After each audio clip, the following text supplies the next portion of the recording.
modern world and in a vintage manner with the cast that's keeping the golden age of radio alive in A Day in the Life of Hollywood 1950's. With the voices of Dominique Breckenridge as Betty Gray, Jasmine Lofton as Rachel Ellis Hagan, Tony Ballard as Mason Davis, and Tamara Solomon as Ike Anderson. We're embarking upon a very important season. Hunting? What the script? Mason!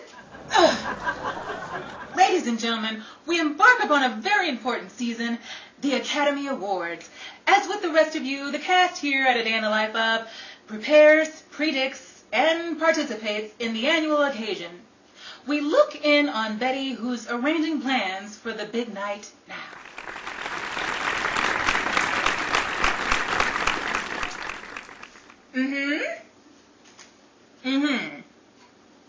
Is that a fact?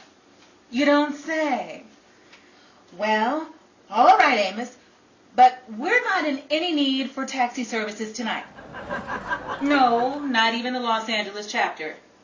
What? Who? Dennis? Well, whatever you do, keep him out of it. Listen, Amos, I have to go. Goodbye.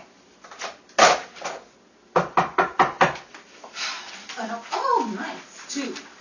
Hello, folks. This is Amos. Hiya, Anderson. Hey, Betty, can I come in? Sure thing. What brings you on my street? Well, the boss wanted to know if I could get a column in the publication about the party you're throwing tonight after the Academy Award ceremony. You mean you want to write about me in your paper? Well, not you exactly, Betty.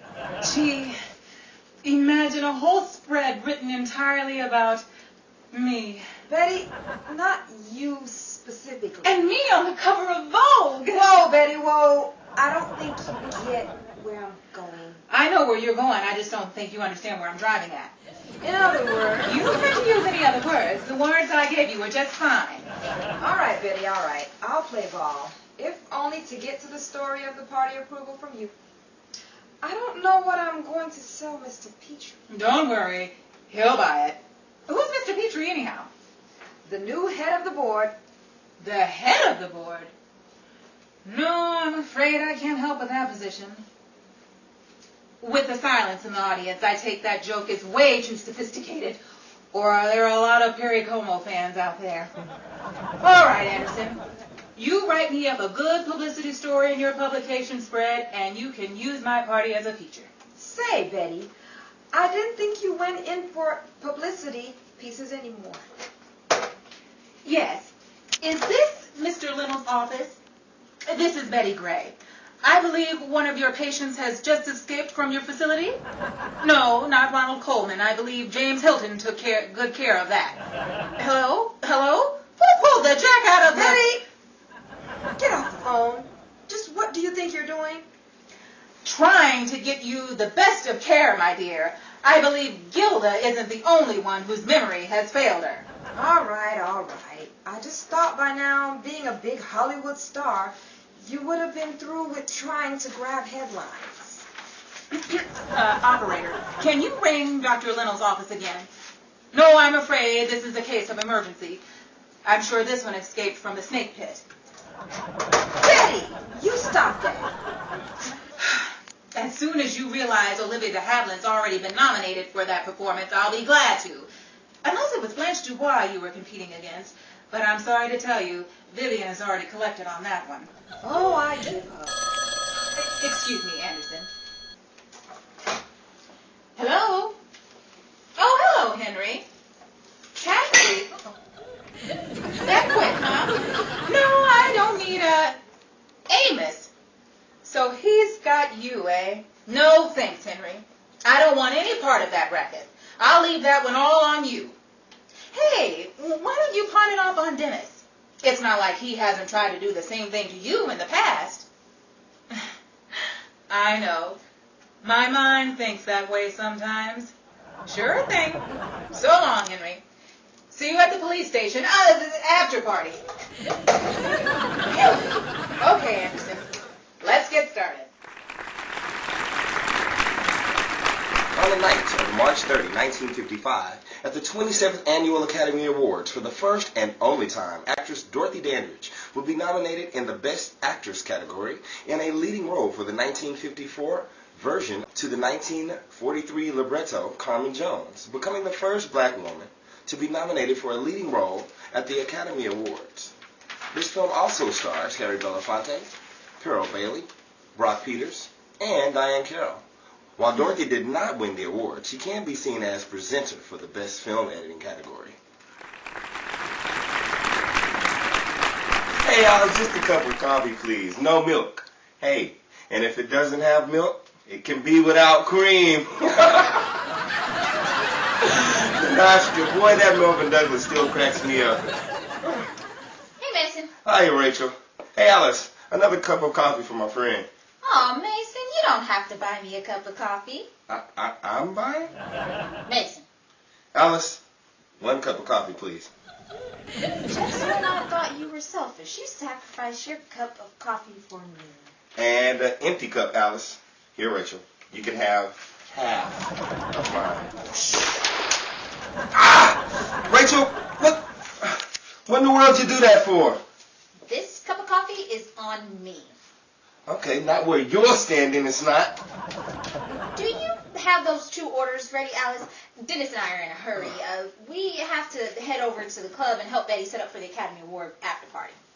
Hey, can you and Dennis give me a lift? Look, not that kind of lift, Rachel. Put me down. Gladly. Goodbye, Mason. Wow, where does she learn to lift like that? What moonshine Dennis is making. It must have had more than potatoes in it. What am I sitting here for? If I don't high step it out of here, I'm going to be late for Betty's myself. That'll be 25 cents, Mason. Me? I didn't even have any coffee.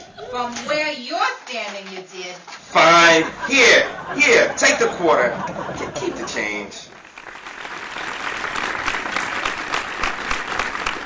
And now we come to the part in our show where we present to you the Academy Award nominees and winners for the Best Actor, Actresses, Supporting Actor, Actresses, Best Screenplay, and Best Picture of 1954. Here at the 27th Academy Award ceremony, without further delay, Betty, may we have the nominees for Best Actor and Leading Role, please? The nominees are Marlon Brando, On the Waterfront; Humphrey Bogart, The Caine Mutiny; Bing Crosby, The Country Girl; James Mason, A Star is Born; Dan O'Hurley, Robinson Crusoe; and the winner is Marlon Brando, On the Waterfront.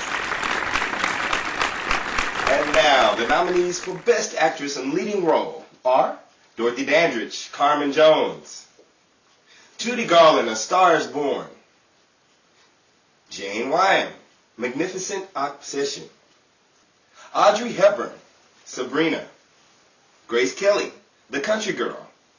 And the winner is Grace Kelly, The Country Girl. Rachel, may we have the nominees now for the Best Supporting Actor in all supporting roles? The nominees are Carl Malden, On the Waterfront; Rod Steiger, On the Waterfront; Tom Tooley, The Caine Mutiny; Edmund O'Brien, The Barefoot Contessa; Lee J. Cobb, On the Waterfront. And the winner is Edmund O'Brien, The Barefoot Contessa. And now, the nominees for Best Supporting Actress in a Supporting Role are Kathy Gerardo, Broken Lance; Jan Sterling, The High and the Mighty; Claire Trevor, The High and the Mighty; Eva Marie Saint, On the Waterfront; and Nina Foch, Executive Suite. And the winner is Eva Marie Saint, On the Waterfront. All right, now for Best Director, Pike, may we have the nominees, please? The nominees are Elia Kazan, On the Waterfront; Alfred Hitchcock, Rear Window; George Seaton, The Country Girl; William A. Wellman, The High and the Mighty; Billy Wilder, Sabrina. And the winner is Elia Kazan, On the Waterfront. Okay, now for Best Screenplay for a Motion Picture. Rachel, the nominees are? The Barefoot Contessa, Joseph L. Mankiewicz; Genevieve, William Rose. On the Waterfront, Bud Schulzberg. The Glenn Miller Story, Valentine Davis and Oscar Broad. Knock on Wood, Norma Panama and Melvin Frank. And the winner is On the Waterfront, Bud Schulzberg. And now, for our last category, Betty, will you present the best motion picture of 1954? The nominees are William Perlberg for Paramount Pictures' The Country Girl, Jack Cummings for Metro Golden Mare, Seven Brides for Seven Brothers, Sol C. Seagal for 20th Century Fox, Three Coins in the Fountain, Sam Spiegel for Columbia Pictures, On the Waterfront, Stanley Kramer for Columbia Pictures, The Cane Mutiny. And the winner is Sam Spiegel for Columbia Pictures, On the Waterfront. For a complete list of Academy Award winners of 1954, as well as any other era, we suggest that you turn to Mr. Oscar himself. And now we turn back to the cast of A Day in the Life of, as Mason rushes to the hotel ballroom, where the gang seems to be helping out on the decoration for the Academy Award party tonight. Wait a minute. Mason, that's me. So long, folks. I gotta rush.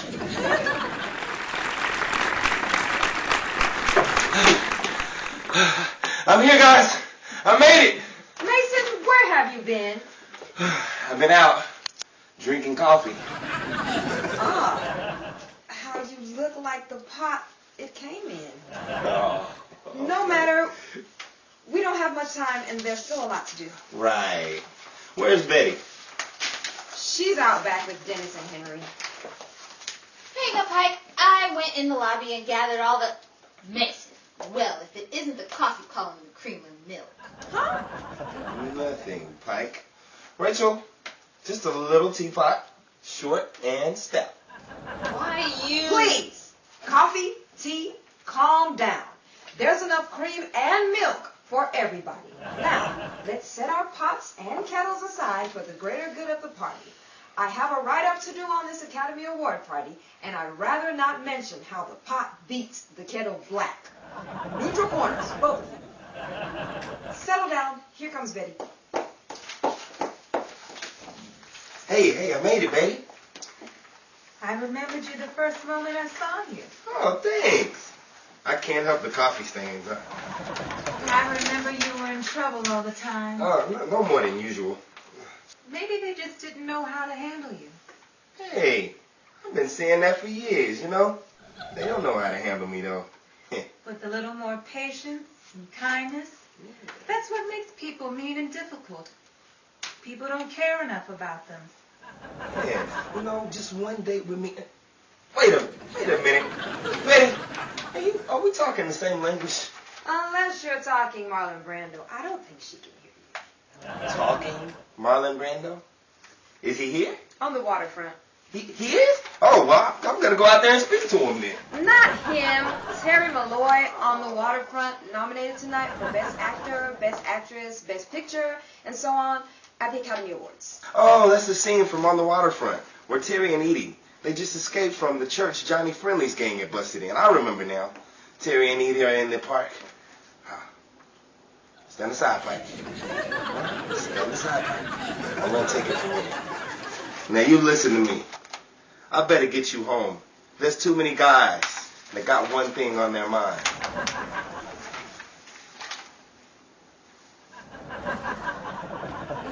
So am I going to see you again? What for? I don't know. I really don't know. Come on. Come on. Whoever you are, I've always depended on the kindness of strangers. Wait a minute. Wasn't that the last line from Streetcar? Yes, Pike. It was 1951, and you know, as these years go by, it seems that Betty's cheaters have gone from seeing Tyrone Howard to eyeing Marlon Brando. Excuse me, Rachel. I'll be back. Pike, we have work to do. Where are you off to? To snag, snatch, or grab Betty's cheaters. Between Tyrone Power and Marlon Brando, I can have my own Academy Award after party on the waterfront by way of a streetcar named Desire with Jesse James wearing Mark of Zorro, and I'll let them eat cake. Those were the same plans Betty had herself. I'm afraid if Pike tries to steal Betty's glasses, she'll be wearing cake. We'll be leaving them on the waterfront on the Black Swan. Well, Rachel, you better get to work. This party isn't going to plan itself. There's still tables to arrange, decorations to be brought in, and now no car to bring them in with. Dennis, Henry, call Amos.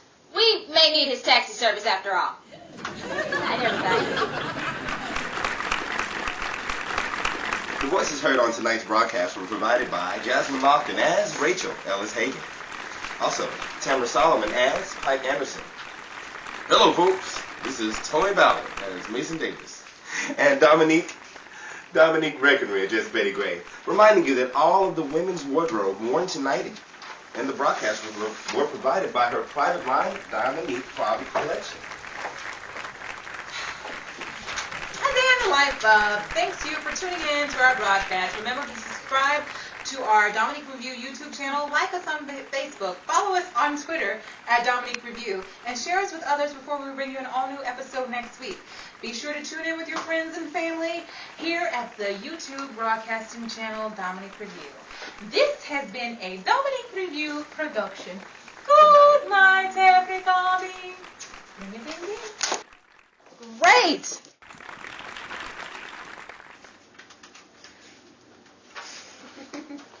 Oh, it's all right. Okay. Hey, Alice, just a couple clock. Wow. What page are you on? Oh, no. Well, if it isn't the coffee cup calling me. Okay. You called it that? Uh-huh. Yeah. I'm calling. Yeah. Oh, yeah, that's the scene from On the Waterfront where Terry, an idiot, just escaped from the church. Johnny English, really? Who is that? Those were the same places Betty had herself. Oh, sorry. But while we're at it, just do the last line with Jesse James wearing the mark of Zorro. The magic Hey. Zorro that goes on Oh, good one. Okay. Okay. To snag, snatch, or grab Betty's cheaters. Between Tyrone Power and Marlon Brando, I can have my own Academy Award after party on the waterfront by way of a street name. A street name. A street name, Car Desire. Oh, okay.